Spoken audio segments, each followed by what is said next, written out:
To comply with the global minimum tax rate policy, Singapore will officially implement it on January 1, 2025. This has a significant impact, especially on the wealthy who immigrated to Singapore when this policy is implemented. The tax structures carefully crafted by the wealthy will have huge side effects, making it hard to avoid taxes and increasing their tax burden. We'll explain the specifics and solutions in detail. Don't be misled by the name of this global minimum tax policy. Multinational companies and family offices that set up low tax structures will also be affected, leading to increased tax burdens. Let's first discuss what the Global Minimum Tax (GMT) policy is. The Global Minimum Tax Policy is a worldwide tax reform proposed by the OECD, aimed at ensuring that multinational companies and high net worth families pay an effective tax rate of at least 15% globally. The core goal of this policy is to prevent multinational corporations and wealthy families from avoiding tax burdens through structures like holding companies and family trusts in low tax areas, which causes tax base erosion and profit shifting. According to this policy, countries worldwide will collaborate to ensure fair tax distribution among companies and high net worth individuals in the global economy. Specifically, the GMT policy requires that if a country or region's tax rate is below 15%, other countries with higher rates will impose a supplementary tax to ensure a global tax rate of 15%. In other words, if a multinational enterprise or a family office invests in low tax jurisdictions. For example, in places like the Cayman Islands or Bermuda, where tax rates are below 15%, high-tax countries like Singapore will use supplementary taxes to fill the tax gap. The Singapore government has decided to implement the GMT policy officially starting January 1, 2025, meaning it will strictly scrutinize the tax structures of multinational companies and high-net-worth individuals to ensure their tax burden is at least 15%.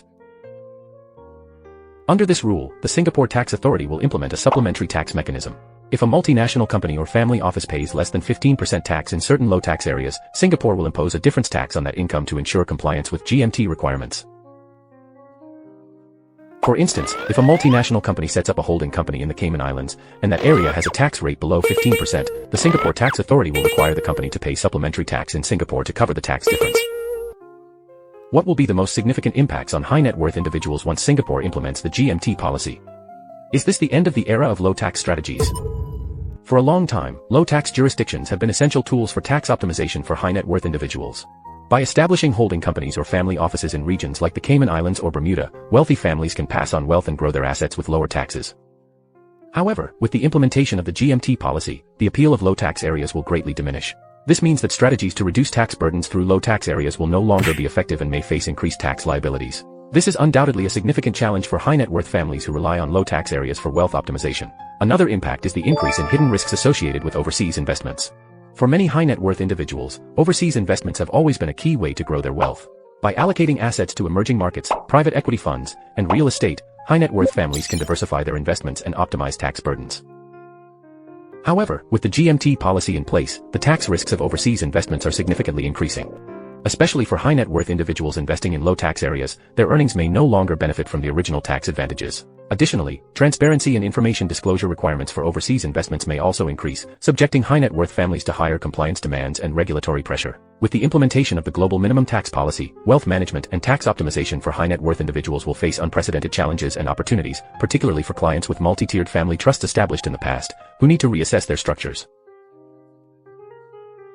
Singapore's advantages as a global wealth management hub still exist, but high net worth individuals must address how to adjust investment structures and optimize tax compliance under the new tax environment.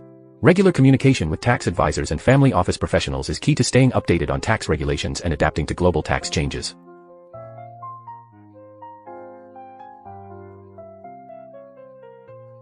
Only through effective tax planning, global asset allocation, and compliance management can high net worth individuals sustain wealth growth and inheritance within the framework of the lowest global tax rates.